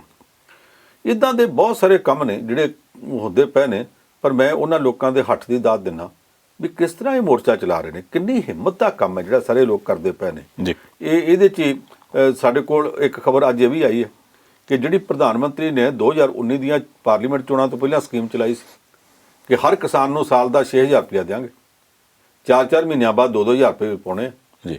ਕੱਲ੍ਹ ਦੀ ਇੱਕ ਕਾਲ ਆ ਗਈ ਹੈ, ਪਤਾ ਨਹੀਂ ਆਪ ਮੁਹਾਰੇ ਕਿਸੇ ਇੱਕ ਕਿਸਾਨ ਨੇ ਦੇ ਦਿੱਤੀ, ਬਾਕੀ ਸਾਰੇ ਕਿਸਾਨਾਂ ਨੇ ਕਹਿਣਾ ਸ਼ੁਰੂ ਕਰਤਾ ਅਸੀਂ ਇਹ 2-2 ਹਜ਼ਾਰ ਰੁਪਇਆ ਰਿਫੰਡ ਕਰਕੇ ਵਾਪਸ ਸਰਕਾਰ ਨੂੰ ਭੇਜਣਾ, ਸਾਨੂੰ ਇਹ ਸਰਕਾਰ ਦਾ 2000 ਰੁਪਇਆ ਨਹੀਂ ਚਾਹੀਦਾ ਜੀ। ਉਹ ਕਹਿੰਦੇ ਸਾਡੀ ਜ਼ਮੀਨ ਕੁਰਕੀ ਦੇ ਆਈ ਪਈ ਹੈ, ਸਾਡੀ ਫਸਲ ਤੋਂ ਅਸੀਂ ਲੁਟਵਾ ਦੇਣ ਲੱਗੇ, ਸਾਨੂੰ ਤੁਸੀਂ ਡੰਗ ਕਰ ਦੇਣਾ, ਸਾਡੇ ਬੱਚਿਆਂ ਦਾ ਭਵਿੱਖ ਸਾਨੂੰ ਪਤਾ ਕੋਈ ਨਹੀਂ, ਤੇ 2000 ਰੁਪਇਆ ਦੇ ਕੇ ਸਾਨੂੰ ਤੁਸੀਂ ਟੁੱਕਰ ਪਾਉਂਦੇ ਆ, ਸਾਨੂੰ ਨਹੀਂ ਤੁਹਾਡਾ ਚਾਹੀਦਾ। ਕਿਸਾਨਾਂ ਨੇ ਉਹ 2-2 ਹਜ਼ਾਰ ਰੁਪਇਆ ਜਿਹੜਾ 4 ਮਹੀਨੇ ਬਾਅਦ ਆਉਂਦਾ, ਸਾਲ ਦਾ 6000 ਹੈ, ਉਹ ਲੈਣ ਤੋਂ ਨਾ ਕਰਨੀ ਸ਼ੁਰੂ ਕਰਤੀ ਹੈ। ਇਹ ਹੁਣ ਉਹਨਾਂ ਅਖਬਾਰਾਂ ਨੇ ਛਾਪਿਆ ਜਿਹੜੀਆਂ ਅਖਬਾਰਾਂ ਸਰਕਾਰ ਪੱਖੀ ਗਿਣੀਆਂ ਜਾਂਦੀਆਂ। ਆ ਥੋੜੀ ਦੇਰ ਪਹਿਲਾਂ ਮੈਂ ਸਾਈਟ ਤੇ ਪੜ੍ਹਦਾ ਹਟਿਆ ਕਿ ਜਿਹੜੀ ਸਰਕਾਰ ਪੱਖੀ ਅਖਬਾਰ ਗਿਣੀ ਜਾਂਦੀ ਆ, ਉਸ ਅਖਬਾਰ ਨੇ ਵੀ ਆਪਣੀ ਵੈਬਸਾਈਟ ਤੇ ਛਾਪਿਆ ਕਿ ਕਿਸਾਨ ਹੁਣ ਸਰਕਾਰ ਨੂੰ ਇਨਕਾਰ ਕਰਨ ਲੱਗ ਪਿਆ। ਜੀ ਜੀ। ਇਹ ਸਾਰਾ ਕੁਝ ਜਿਹੜਾ ਇਹਨੂੰ ਧਿਆਨ 'ਚ ਰੱਖੀਏ ਤੇ ਇਦਾਂ ਲੱਗਦਾ ਕਿ ਜਿਵੇਂ ਕਿਸਾਨਾਂ ਦੀ ਸਪਲਾਈ ਲਾਈਨ ਵੀ ਪੂਰੀ ਚੱਲਦੀ ਹੈ। ਪਿਛਲਾ ਮੋਰਚਾ ਜਿਹੜਾ ਹੈੱਡਕੁਆਟਰ ਹੈ, ਜਿੱਥੇ ਬੰਦੇ ਜੇ ਬਾਹਰ ਚਲੇ ਗਏ ਤੇ ਪਿੱਛੋਂ ਧੀਆਂ ਸੰਭਾਲਦੀਆਂ ਪਈਆਂ, ਉਹਨੇ ਦਾਤ ਦੇਣੀ ਚਾਹੀਦੀ ਹੈ, ਉਹ ਵੀ ਬੜੀ ਢੰਗ ਨਾਲ ਸੰਭਾਲ ਰਿਹਾ। ਇਹ ਸਾਰਾ ਕੁਝ ਜਦੋਂ ਅਸੀਂ ਵੇਖਦੇ ਹਾਂ ਤਾਂ ਫਿਰ ਲੱਗਦਾ ਕਿ ਕਿਸਾਨਾਂ ਦੇ ਮੋਰਚੇ 'ਚ ਕੱਲੀ ਅਸੂਲ ਦੀ ਲੜਾਈ ਨਹੀਂ ਜੀ, ਸਿਰੜ ਦੀ ਵੀ ਆ ਕਿ ਸਰਕਾਰ ਕਿੰਨਾ ਕੁ ਤੰਗ ਕਰ ਲਈ। ਇਹ ਬਹੁਤ ਸਿਰੜ ਦੀ ਪਰਖ ਹੋ ਰਹੀ ਆ। ਮੇਰਾ ਖਿਆਲ ਇਸ ਸਿਰੜ ਦੀ ਪਰਖ ਦੇ ਵਿੱਚ ਉਹਨਾਂ ਨੂੰ ਹਰਾਉਣਾ ਔਖਾ, ਸਰਕਾਰ ਇਸ ਹੱਦ ਤੱਕ ਜਾ ਕੇ ਉਹਨਾਂ ਨੂੰ ਹਰਾ ਨਹੀਂ ਸਕਦੀ। ਅੱਛਾ, ਇੱਕ ਚੀਜ਼ ਹੋਰ ਪੁੰਨ ਸਾਹਿਬ, ਜਦੋਂ ਤੁਸੀਂ ਆ ਗੱਲ ਕੀਤੀ ਵੀ ਜਿਹੜਾ ਮੀਡੀਆ ਹੈ ਉਹ ਪਹਿਲਾਂ ਇਹ ਦੇਖਿਆ ਜਾਂਦਾ ਵੀ ਸ਼ਾਇਦ ਕੋਈ ਨੇ ਖਬਰ ਜਾਂ ਆ ਗਈ ਹੋਊਗੀ, ਠੀਕ ਹੀ ਹੋਣੀ ਆ ਜੇ ਕਹਿੰਦੇ ਆ, ਤੇ ਆਹ ਜਿਹੜਾ ਜੋ ਕੁਛ ਵੀ ਸੰਘਰਸ਼ ਘੋਲ ਚੱਲਦਾ ਪਿਆ ਇਹਦੇ ਵਿੱਚ ਬਹੁਤ ਸਾਰੇ ਮੀਡੀਆ ਅਦਾਰੇ ਕੀ ਕਹਿੰਦੇ ਆ, ਇਹਨਾਂ ਦੀ ਪਛਾਣ ਵੀ ਹੋਣ ਲੱਗ ਪਈ ਹਨ। ਕਿਸਾਨ ਜਥੇਬੰਦੀਆਂ ਵੱਲੋਂ ਵੀ ਕਾਲ ਆਉਣ ਲੱਗ ਪਈ ਵੀ ਫਲਾਨਾ ਕਹਿੰਦਾ, ਇਹਦਾ ਪਤਾ ਕਰ ਲਓ ਭਾਈ। ਇਹ ਵੀ ਤੇ ਇੱਕ ਨਵੀਂ ਚੀਜ਼ ਸਾਹਮਣੇ ਆਈ। ਦੇਖੋ, ਕਿਸਾਨਾਂ ਦੇ ਵਿੱਚੋਂ ਉੱਭਰਵਾਂ ਸਿਰ ਹੈ ਬਲਵੀਰ ਸਿੰਘ ਰਾਜੇਵਾਲ ਜੀ। ਉਹਨੇ ਅੱਜ ਦੀ ਆਪਣੀ ਤਕਰੀਰ 'ਚ ਇੱਕ ਖਾਸ ਟੀਵੀ ਚੈਨਲ ਦਾ ਨਾਂ ਲਿਆ। ਉਹਨੇ ਕਿਹਾ ਜੀ ਉਹ ਸਾਨੂੰ ਖਾਲਿਸਤਾਨੀ ਸਾਬਤ ਕਰਨ ਵਾਸਤੇ ਲੱਗਾ ਪਿਆ, ਤਸਵੀਰਾਂ ਆਪਣੀ ਮਰਜ਼ੀ ਦੀਆਂ ਵਿਖਾ ਕੇ ਕਹਿੰਦਾ ਆਹ ਵੇਖੋ ਹੋਰ ਕੀ ਸਬੂਤ ਚਾਹੀਦੇ, ਹੋਰ ਕੀ ਚਾਹੀਦੇ, ਹੋਰ ਕੀ ਚਾਹੀਦੇ। ਉਹਨੇ ਇਹ ਵੀ ਆਖਿਆ ਕਿ ਅਸੀਂ ਕਿਸਾਨਾਂ ਨੂੰ ਸੱਦਾ ਦਿੰਦੇ ਹਾਂ ਕਿ ਸਾਰੇ ਥਾਵਾਂ ਤੋਂ ਅੱਡੋ-ਅੱਡ ਥਾਵਾਂ 'ਤੇ ਉਹਦੇ 'ਤੇ ਕੇਸ ਕਰ ਦਿਓ। ਸਾਨੂੰ ਬਦਨਾਮ ਕਰਨ ਦੀ ਕੋਸ਼ਿਸ਼ ਕੀਤੀ। ਮੈਨੂੰ ਨਹੀਂ ਪਤਾ ਕਰਦੇ ਨਹੀਂ ਕਰਦੇ, ਇਹ ਕਿਸਾਨ ਜਾਣਨ ਤੇ ਉਹਨਾਂ ਦੇ ਲੀਡਰ ਦੀ ਕਾਲ ਜਾਣ ਜੀ।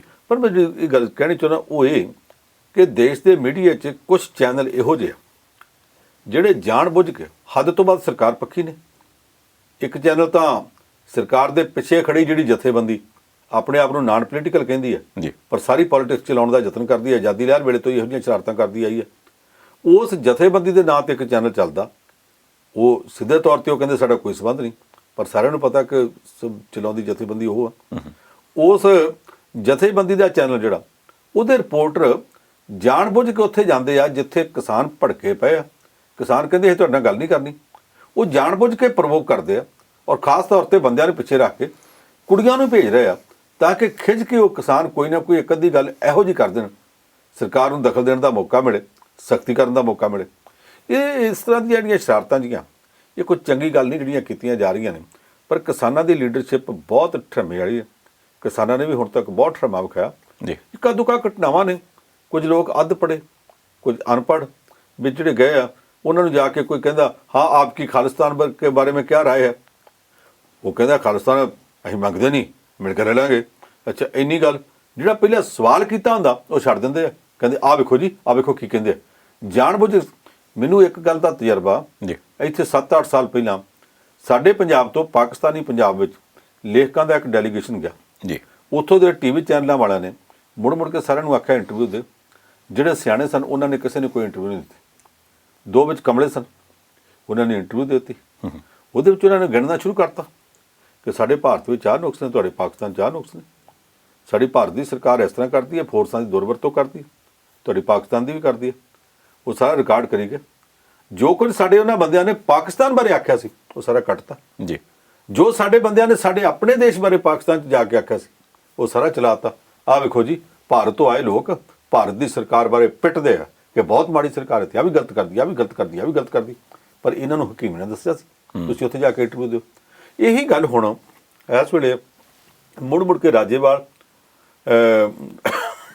ਜੀ ਡਾਕਟਰ ਦਰਸ਼ਨਪਾਲ ਤੇ ਦੂਸਰੇ ਆਗੂ ਕਹਿੰਦੇ ਪਏ ਆ ਕਿ ਜਦੋਂ ਵੀ ਕੋਈ ਕੈਮਰੇ ਵਾਲਾ ਆਉਂਦਾ ਤੁਸੀਂ ਇਹ ਵੇਖ ਕੇ ਕੈਮਰਾ ਆਇਆ ਬੋਲਣ ਨਾ ਲੱਗ ਪਿਆ ਕਰੋ, ਰੱਬ ਦਾ ਵਾਸਤਾ ਤੁਸੀਂ ਚੁੱਪ ਰਹੋ, ਕਿਉਂਕਿ ਉਹ ਬੰਦੇ ਜਾਣਬੁੱਝ ਕੇ ਤੁਹਾਡੇ ਮੂੰਹੋਂ ਕੋਈ ਨਾ ਕੋਈ ਗੱਲ ਕਢਵਾਉਂਦੇ ਆ, ਮੂਵਮੈਂਟ ਨੂੰ ਖਰਾਬ ਕਰਨ ਦਾ ਯਤਨ ਕਰਦੇ ਆ। ਮੇਰਾ ਖਿਆਲ ਇਹ ਤੋਂ ਕਿਸਾਨਾਂ ਦੀ ਲੀਡਰਸ਼ਿਪ ਤੇ ਕਹਿ ਮੁਤਾਬਕ ਕੁਝ ਸਿੱਖਣਾ ਚਾਹੀਦਾ।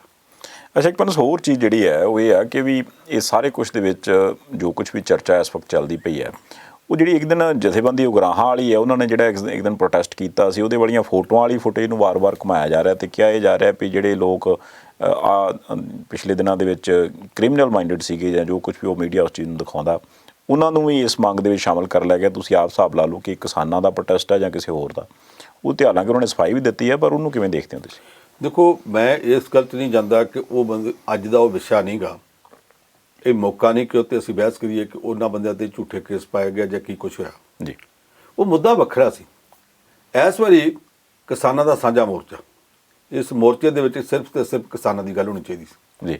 ਇਹ ਜਥੇਬੰਦੀ ਜੇ ਉਹਨਾਂ ਦਾ ਦਿਨ ਮਨਾਉਣਾ ਸੀ, ਮਨੁੱਖੀ ਅਧਿਕਾਰ ਦਿਵਸ ਮਨਾਉਣਾ ਸੀ, ਇਹਨੂੰ ਪਾਸੇ ਕਿਸੇ ਹੋਰ ਥਾਂ ਵੀ ਮਨਾ ਸਕਦੀ ਸੀ ਜੀ। ਉਸ ਦਿਨ ਸਟੇਜ ਤੇ ਨਾ ਲਾਉਂਦੇ। ਇਹਦੇ ਨਾਲ ਬੇਲੋੜੀ ਕੰਟਰੋਵਰਸੀ ਖੜੀ, ਬੇਲੋੜਾ ਵਿਵਾਦ ਛਿੜਿਆ। ਇਹ ਨਾ ਛਿੜਦਾ, ਥੋੜਾ ਜਿਹਾ ਇਹ ਤੋਂ ਬਚਿਆ ਜਾ ਸਕਦਾ ਸੀ। ਜੀ। ਇਹਨਾਂ ਦੀ ਆਪਣੀ ਸੋਚ ਹੈ, ਕੁਝ ਵੀ ਸੋਚ ਹੋਵੇ। ਮੈਨੂੰ 10 ਦਿਨ ਤੱਕ ਇੱਕ ਬੰਦਾ ਲਗਾਤਾਰ ਫੋਨ ਕਰ ਕਰਕੇ ਇਹ ਪੜ੍ਹਾਉਣ ਦੀ ਕੋਸ਼ਿਸ਼ ਕਰਦਾ ਰਿਹਾ। ਮੈਂ ਗਿਆ ਜੀ ਕਿਸਾਨਾਂ ਦੇ ਜਲਸੇ 'ਚ, ਉੱਥੇ ਮੈਂ ਗਿਆ, ਮੈਂ ਉਹਨਾਂ ਨੂੰ ਆਖਿਆ ਉਮਰ ਖਾਲਿਦ ਤੇ ਮੈਂ ਅਨਰ ਬੈਨ ਦੇ ਬਾਰੇ ਬੋਲਣਾ, ਮੈਨੂੰ ਸਟੇਜ ਤੋਂ ਬੋਲਣੇ ਦਿੱਤਾ। ਮੈਂ ਕਿਹਾ ਜਦੋਂ ਮੰਗਾਂ ਉਹਨਾਂ ਦੀਆਂ ਕਿਸਾਨਾਂ ਦੀਆਂ ਹੋਰ ਨੇ, ਜੀ। ਇੱਕ ਮੁੱਦੇ ਤੇ ਹਰ ਕਿਸਮ ਦੇ ਕਿਸਾਨ ਇਕੱਠੇ ਨੇ, ਖੱਬੇ ਸੱਜੇ ਹਰ ਕਿਸਮ ਦੇ ਨੇ, ਤੇ ਤੂੰ ਉੱਥੇ ਜਾ ਕੇ ਕਹਿੰਦਾ ਮੈਂ ਉਹ ਬੋਲਣਾ। ਤੇ ਮੈਂ ਕਿਹਾ ਤੂੰ ਫਿਰ ਬੋਲ ਉਹਨਾਂ ਕੋਲ ਜਾ, ਮੇਰਾ ਸਿਰ ਕਿਉਂ ਖਾਨਾ। ਫਿਰ ਅਗਲੇ ਦਿਨ ਮੈਂ ਅਨਰ ਬੈਨ, ਅਗਲੇ ਦਿਨ ਫਿਰ ਅਨਰ ਬੈਨ। ਹਾਰ ਕੇ ਮੈਂ ਉਹਦਾ ਫੋਨ ਜਿਹੜਾ ਬਲਾਕ ਕਰਤਾ, ਅਗਲੇ ਦਿਨ ਕਿਸੇ ਹੋਰ ਤੋਂ ਕਰਨਾ ਸ਼ੁਰੂ ਕਰਤਾ। ਕਈ ਦਿਨ ਪਤਾ ਨਹੀਂ ਕਿਸ ਤਰ੍ਹਾਂ ਮੇਰਾ ਖੜਾ ਛੁੱਟਿਆ। ਕੁਝ ਲੋਕ ਇਸ ਤਰ੍ਹਾਂ ਦੇ ਆ ਜਿਹੜੇ ਗੱਲ ਕੋਈ ਹੋਰ ਚੱਲਦੀ ਹੁੰਦੀ ਆ, ਆਪਣੇ ਸਿਰ 'ਚ ਜਿਹੜੀ ਗੱਲ ਬੜੀ ਉਹ ਲਈ ਫਿਰਦੇ ਨੇ। ਉਹਦੇ ਨਾਲ ਇਹੋ ਜਿਹੇ ਮੌਕੇ ਤੇ ਜਿਹੜੇ ਮੁੱਖ ਮੁੱਦੇ ਤੇ ਤੁਸੀਂ ਮੋਰਚਾ ਲਾਇਆ ਉਹਦੇ ਤੱਕ ਸੀਮਤ ਰਹਿਣਾ ਚਾਹੀਦਾ। ਜੇ ਇੱਧਰ ਉੱਧਰ ਦੀਆਂ 40 ਗੱਲਾਂ ਕਰੋਗੇ ਤੇ 40 ਤੁਹਾਨੂੰ ਹੋਰ ਸਿਖਾਉਣ ਵਾਲੇ ਹੋਣਗੇ, ਆ ਵੀ ਕਰ ਤੂੰ, ਆ ਵੀ ਕਰ। ਉਹਨਾਂ ਗੱਲਾਂ ਦਾ ਫਾਇਦਾ ਕੀ ਹੈ? ਮੁੱਦਾ ਇਸ ਵੇਲੇ ਕਿਸਾਨਾਂ ਦਾ ਤੇ ਕੇਂਦਰ ਸਰਕਾਰ ਦਾ ਆਪਸ ਵਿੱਚ ਜਿਹੜਾ, ਜਿਹਦੇ ਉੱਤੇ ਹੁਣ ਕੇਂਦਰ ਸਰਕਾਰ ਇਹ ਵੀ ਅਫਵਾਹਾਂ ਫੈਲਾ ਰਹੀ ਹੈ, ਪਤਾ ਨਹੀਂ ਸਰ ਕਿਸਾਨਾਂ ਨਾਲ ਗੱਲ ਹੋਈ ਕਿ ਨਹੀਂ ਹੋਈ। ਉਹ ਕਹਿੰਦੇ ਸਾਡੀ ਤੇ 15 ਨੂੰ ਫਿਰ ਗੱਲ ਹੋਣੀ ਹੈ। ਕਿਸਾਨ ਕਹਿੰਦੇ ਜੀ ਇਹ ਗੱਲਬਾਤ ਕਰਨ ਨੂੰ ਅੱਜ ਵੀ ਤਿਆਰ ਹੈ, ਪਰ ਸਾਡੀ ਪਹਿਲੀ ਮੰਗ ਹੈ ਕਿ ਗੱਲ ਇਹਦੇ ਤੇ ਹੋਊਗੀ ਕਿ ਕਾਨੂੰਨ ਵਾਪਸ ਲੈਣੇ ਆ। ਬਾਕੀ ਗੱਲਾਂ ਤੇ ਅਸੀਂ ਤੁਹਾਡੇ ਨਾਲ ਕੋਈ ਵਿਚਾਰ ਹੀ ਨਹੀਂ ਕਰਨੀ। ਤੇ ਫਿਰ ਜੇ ਇਹਦੇ ਉੱਤੇ ਕਰਨੀ ਹੈ ਤੇ ਸਰਕਾਰ ਸੱਦੇ ਕਾਹਦੇ ਦਿੰਦੀ ਹੈ ਤੇ 15 ਤਰੀਕ ਦਾ ਕਾਹਦਾ ਰੌਲਾ ਪਾਇਆ ਜਾ ਰਿਹਾ? ਇਹ ਸਾਰਾ ਕੁਝ ਪਾਸੇ ਰੱਖ ਕੇ ਕਿਸਾਨਾਂ ਦੀ ਜਥੇਬੰਦੀ ਵੀ ਇਹੋ ਜਿਹੇ ਮੌਕੇ ਜੇ ਇਸ ਤਰ੍ਹਾਂ ਦੀ ਕੰਟਰੋਵਰਸ਼ੀਅਲ ਗੱਲ ਨਾ ਕਰਦੀ ਤੇ ਜ਼ਿਆਦਾ ਚੰਗਾ ਸੀ। ਤੇ ਵੱਖਰਾ ਤੁਸੀਂ ਆਪਣਾ ਮਨਾ ਲਓ ਜਿੱਥੇ ਮਨਾਉਣਾ। ਜੀ ਜੀ ਜੀ। ਇਸ ਮੋਰਚੇ ਨੂੰ ਇੱਥੇ ਰੱਖਣਾ ਚਾਹੀਦਾ। ਜਿਹੜੇ ਦੂਸਰੇ ਕੁਝ ਲੋਕ ਕਾਮਰੇਡਾਂ ਤੇ ਬੇਲੋੜਾ ਅਟੈਕ ਕਰਦੇ ਆ, ਉਹਨਾਂ ਨੂੰ ਵੀ ਹਰ ਗੱਲ ਦੇ ਉੱਤੇ ਇਹ ਮੁੱਦਾ ਨਹੀਂ ਫੜਨਾ ਚਾਹੀਦਾ। ਕੁਝ ਲੋਕ ਇੱਥੇ ਖਾਲਿਸਤਾਨ ਦਾ ਹੀ ਮੁੱਦਾ ਚੁੱਕੀ ਫਿਰਦੇ ਆ, ਕੁਝ ਖਾਲਿਸਤਾਨ ਦੇ ਵਿਰੋਧੀ ਬੋਲੀ ਜਾਂਦੇ ਆ। ਨਾ ਖਾਲਿਸਤਾਨ ਦਾ ਪੱਖ ਦਾ ਮੁੱਦਾ, ਨਾ ਵਿਰੋਧ ਦਾ, ਨਾ ਕਾਮਰੇਡਾਂ ਦੇ ਪੱਖ ਦਾ, ਨਾ ਵਿਰੋਧ ਦਾ। ਇਸ ਵੇਲੇ ਮੁੱਦਾ ਇੱਕੋ ਇੱਕ ਆ, ਕਿਸਾਨ ਬਚੇਗਾ ਕਿ ਨਹੀਂ, ਕਿਸਾਨ ਦੀ ਜ਼ਮੀਨ ਬਚੇਗੀ ਕਿ ਨਹੀਂ, ਕਿਸਾਨ ਦਾ ਭਵਿੱਖ ਬਚੇਗਾ ਕਿ ਨਹੀਂ, ਕਿਸਾਨ ਦੇ ਬੱਚਿਆਂ ਦਾ ਭਵਿੱਖ ਬਚੇਗਾ ਕਿ ਨਹੀਂ। ਇਸ ਇੱਕ ਮੁੱਦੇ ਤੇ ਬੋਲਣਾ ਚਾਹੀਦਾ। ਬਾਕੀ ਸਾਰੇ ਮੁੱਦੇ ਤੇ ਮੈਂ ਫਾਲਤੂ ਜਿਹੜਾ ਮਰਜ਼ੀ ਉੱਠ ਕੇ ਤੁਰ ਪੈਂਦਾ। ਬਿਲਕੁਲ ਸਹੀ। ਪਰ ਸਾਹਿਬ ਇੱਕ ਜਾਂਦੇ ਜਾਂਦੇ ਜਿਹੜੀ ਪਾਕਿਸਤਾਨ 'ਚ ਮਾੜੀ ਘਟਨਾ ਵਾਪਰੀ ਉਹਦਾ ਜ਼ਿਕਰ ਵੀ ਕਰ ਲਈਏ ਕਿ ਲਾਹੌਰ ਜਿਹੜਾ ਬੁੱਤ ਲੱਗਿਆ ਮਹਾਰਾਜਾ ਰਣਜੀਤ ਸਿੰਘ ਦਾ, ਉਹਨੂੰ ਨੁਕਸਾਨ ਪਹੁੰਚਾਇਆ ਗਿਆ ਜੀ ਸ਼ਰਾਰਤੀ ਅਨਸਰਾਂ ਵੱਲੋਂ। ਇਹਨੂੰ ਕਿਵੇਂ ਦੇਖਦੇ? ਬਹੁਤ ਮਾੜੀ ਗੱਲ ਹੋਈ ਆ। ਉੱਥੇ ਸ਼ਰਾਰਤੀ ਅਨਸਰ ਅੱਗੇ ਵੀ ਇਸ ਤਰ੍ਹਾਂ ਦੀਆਂ ਹਰਕਤਾਂ ਕਰਦੇ ਆ। 3 ਵਾਰ ਤਾਂ ਸਾਡੇ ਉੱਥੇ ਸਿੱਖ ਧਾਰਮਿਕ ਆਗੂਆਂ ਦੀਆਂ ਧੀਆਂ ਨੂੰ ਕਿਡਨੈਪ ਕੀਤਾ ਗਿਆ ਜੀ। ਨਾ ਪੁਲਿਸ ਗੱਲ ਸੁਣਦੀ ਹੈ, ਨਾ ਸਰਕਾਰ ਸੁਣਦੀ ਹੈ, ਨਾ ਅਦਾਲਤ ਸੁਣਦੀ ਹੈ। ਹੁਣ ਇਹ ਵੀ ਘਟਨਾ ਵਾਪਰੀ ਹੈ। ਵਿਖਾਵੇ ਲਈ 2 ਮੁੰਡੇ ਫੜ ਲਿਆਂਦੇ, ਭਲਕੇ ਛੱਡ ਦੇਣਗੇ। ਅੱਗੋਂ ਕੱਲ੍ਹ ਦੀ ਦੂਸਰੀ ਮਾੜੀ ਗੱਲ ਇਹ ਹੋਈ ਹੈ ਕਿ ਪਾਕਿਸਤਾਨ 'ਚ ਹੋਮ ਮਿਨਿਸਟਰ ਬਦਲ ਦਿੱਤਾ ਗਿਆ। ਉਹ ਬੰਦਾ ਹੋਮ ਮਿਨਿਸਟਰ ਬਣਾ ਦਿੱਤਾ ਜਿਹੜਾ ਕਹਿੰਦਾ ਅਸੀਂ ਭਾਰਤ ਨੂੰ ਦੱਸਣਾ ਚਾਹੁੰਦੇ ਹਾਂ ਸਾਡੇ ਕੋਲ ਪਾਈਆ ਦੇ ਐਟਮ ਬੰਬ ਹੈ ਜੀ। ਸਾਰੀ ਦੁਨੀਆ ਨੂੰ ਪਤਾ ਲੱਗਾ ਕਿ ਐਡਾ ਬੇਵਕੂਫ ਬੰਦਾ ਵੀ ਪਾਕਿਸਤਾਨ 'ਚ ਗ੍ਰਹਿ ਮੰਤਰੀ ਬਣ ਸਕਦਾ, ਜਿਹੜਾ ਕਹਿੰਦਾ ਸਾਡੇ ਕੋਲ ਪਾਈਆ ਦੇ ਬੰਬ ਹੈ। ਇਹ ਨਵੀਂ ਖੋਜ ਇਹਨੇ ਸਾਇੰਟਿਸਟ ਨੇ ਕੱਢ ਲਈ ਹੈ, ਜਿਹੜੀ ਦੁਨੀਆ 'ਚ ਅਜੇ ਤੱਕ ਕਿਸੇ ਤੋਂ ਬਣੀ ਨਹੀਂ ਸੀ। ਇਹ ਪਾਈਆ ਦੇ ਬੰਬ ਬਣਾ ਕੇ ਤੇ ਅੱਤਵਾਦੀਆਂ ਨੂੰ ਨਫੜਾਉਣ ਲੱਗ ਪੈਂਦਾ ਹੋਵੇ। ਇਹੋ ਜਿਹੇ ਬੰਦੇ ਨੂੰ ਬਣਾ ਦਿੱਤਾ ਜਿਹੜੇ ਦੇਸ਼ ਵਿੱਚ ਪਾਈਆ ਦੇ ਐਟਮ ਬੰਬ ਵਾਲਾ ਬੰਦਾ ਗ੍ਰਹਿ ਮੰਤਰੀ ਬਣ ਸਕਦਾ। ਉਸ ਦੇਸ਼ ਦੇ ਵਿੱਚ ਕੀ ਨਹੀਂ ਹੋ ਸਕਦਾ। ਮਹਾਰਾਜਾ ਰਣਜੀਤ ਸਿੰਘ ਦੇ ਬੁੱਤ ਦੇ ਨਾਲ ਛੇੜਛਾੜ ਕੀਤੀ ਗਈ, ਭੰਨਤੋੜ ਕੀਤੀ ਗਈ। ਅਸੀਂ ਇਹਦੀ ਨਿੰਦਾ ਕਰਦੇ ਹਾਂ, ਬਹੁਤ ਮਾੜੀ ਗੱਲ ਆ। ਮਹਾਰਾਜਾ ਰਣਜੀਤ ਸਿੰਘ ਦੇ ਰਾਜ ਵਿੱਚ ਸਿੱਖ, ਹਿੰਦੂ, ਮੁਸਲਮਾਨ ਸਾਰਿਆਂ ਨਾਲ ਬਰਾਬਰ ਦਾ ਵਿਹਾਰ ਕੀਤਾ ਜਾਂਦਾ ਸੀ। ਉਹਦਾ ਪ੍ਰਧਾਨ ਮੰਤਰੀ ਫਕੀਰ ਅਜੀਜ਼ੁਦੀਨ ਸੀ। ਇਹ ਖਿਆਲ ਰੱਖਣਾ ਚਾਹੀਦਾ ਕਿ ਉਹ ਸਾਰਿਆਂ ਦਾ ਸਾਂਝਾ ਮਹਾਰਾਜਾ ਸੀ ਔਰ ਉਹਦੇ ਰਾਜ ਨੂੰ ਲਾਹੌਰ ਦਰਬਾਰ ਕਹਿੰਦੇ ਸੀ। ਤੇ ਜੇ ਲਾਹੌਰ ਦਰਬਾਰ ਵਾਲੇ ਲਾਹੌਰ ਦੇ ਵਿੱਚ ਉਹਦਾ ਬੁੱਤ ਤੋੜਿਆ ਜਾਂਦਾ, ਸ਼ਰਮਨਾਕ ਗੱਲ ਆ। ਪਾਕਿਸਤਾਨ ਸਰਕਾਰ ਨੂੰ ਸਖਤ ਐਕਸ਼ਨ ਲੈਣਾ ਚਾਹੀਦਾ। ਔਰ ਸੋ ਤੁਸੀਂ ਆਏ, ਸਮਾਂ ਕੱਢਿਆ ਜੀ, ਬਹੁਤ ਧੰਨਵਾਦ। ਇਸ ਦੇ ਨਾਲ ਹੀ ਇਸ ਪ੍ਰੋਗਰਾਮ ਨੂੰ ਅਸੀਂ ਇੱਥੇ ਸਮਾਪਤ ਕਰਦੇ ਹਾਂ ਜੀ। ਆਪਣੀ ਫੀਡਬੈਕ ਸਾਡੇ ਤੱਕ ਪਹੁੰਚਾਉਂਦੇ ਰਿਹਾ ਕਰੋ। ਦੇਖਦੇ ਰਹਿਣਾ ਪ੍ਰਾਈਮ ਏਸ਼ੀਆ TV, ਤੁਹਾਡਾ ਆਪਣਾ, ਤੁਹਾਡੇ ਲਈ।